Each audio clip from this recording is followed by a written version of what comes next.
Why do we care so much what people think about us?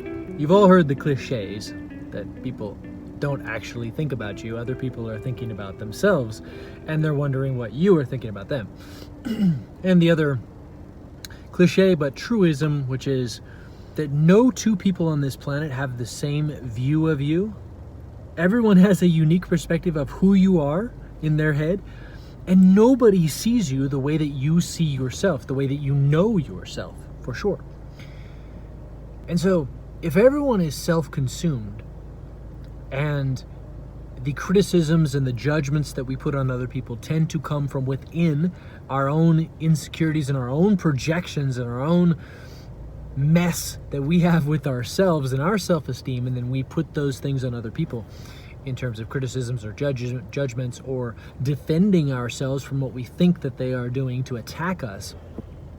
Wouldn't it make more sense to just live and let live and focus on our own existence, our own unique purpose, our own sense of growth, learning the lessons that each of us is here to learn, so that we can grow, so that we can evolve, and not worry so much about what other people are thinking about us in that process?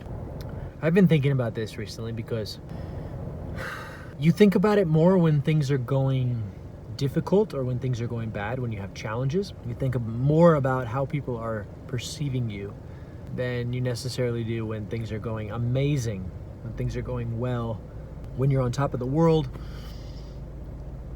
You kind of look at things a little bit different.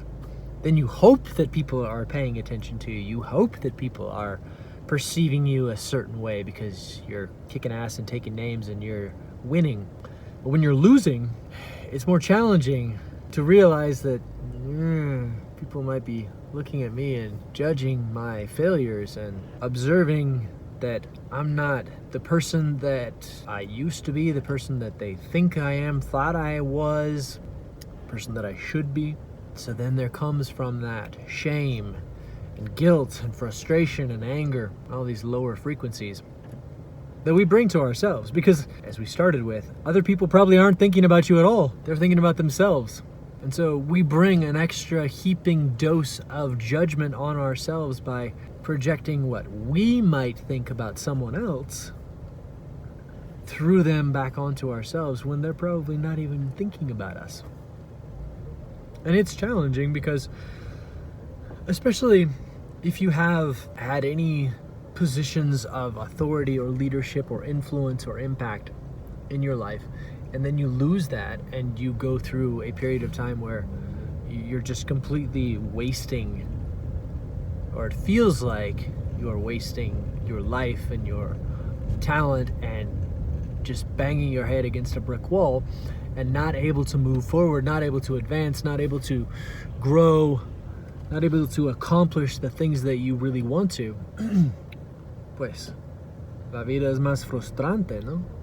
Everything is more frustrating and challenging, and instead of just staying focused within, keeping an external attitude of gratitude to the universe for everything that you have, to those around you for the goodness that they do bring to your life, and then focusing within to fix whatever it is that needs to be fixed. Or maybe there's nothing that needs to be fixed. Maybe there's nothing that's broken. This is one of the things that I get frustrated with really religious people about, is that when things go bad, they tend to tell you that you're sinning probably and you need to get your heart right with Jesus, and that's why things are going bad. I completely disagree with that dogma. And so, by the same token, if something's going bad, that doesn't necessarily mean that it's a direct reflection on my value as a human or my capability as a man, even, or in whatever it is that is, having challenges, whether it's business or relationships or health or whatever. There's not necessarily a direct correlation between me sucking and the negative outcomes of losing a game, struggles with business or life, etc.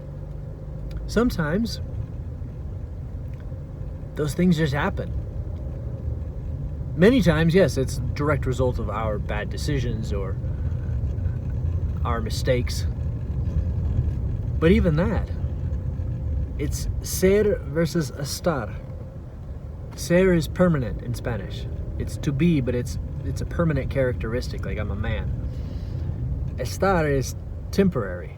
It's a momentary thing. It's an action. It's like, estoy manejando. I am driving. It's not a permanent thing. I'm not always driving. Like I am always a human. Now I'm always a guy. I'm not always driving, so it's a temporary thing. In the same way, that's been one of the biggest life lessons for me, I think, over the last decade, when I figured that out about ser and estar in Spanish. In the same way, like, my mistakes are not necessarily ser, permanent characteristics of my being. Sometimes they're just mistakes that were temporary, that were, it's like when you're playing basketball, you miss a shot. Like, nobody shoots a perfect game, or very rarely do people have a perfect game. You miss some shots. That doesn't mean that you're a misser. That doesn't mean that you're a loser because you lose a game. Even the greatest winners of all time, they missed shots, they struck out, they lost games, they lost championships. So that is some good stuff for me to focus on and remember going through some challenging times. That, one, it's temporary. Two, it's a result of decisions and actions and mistakes, but it's not a permanent characteristic of who I am. And three, nobody really gives a shit about me anyway in the way that I do. So nobody's thinking about me. Other people probably are not even considering me at all because they're thinking about their own lives, and yet I'm worried about getting judged or mocked or shamed or whatever because I'm going through a challenging time. And so then I internalize that instead of simply ignoring the noise that isn't there from the external, and even if it is, ignoring it, or taking, what there may be to learn from and ignoring the rest, but then really looking inside, saying, okay, what happened? Why did I miss that shot? Why did I lose that game? How do I reconfigure things? How do I move forward? Even if it's in a way that I don't really want to, in a way that I would never have considered, but if it's my option right now to get to where I want to go and I have to take this as a bridge, who cares what people think? What matters is that I'm learning the lessons and that I'm continuing to grow and evolve as a person and moving forward. Always keeping moving forward towards the goal. So, a lot to unpack there. Nice little 10-minute rant. But some things that I'm still thinking about, still working through, still learning. Always on this journey. Have a good day.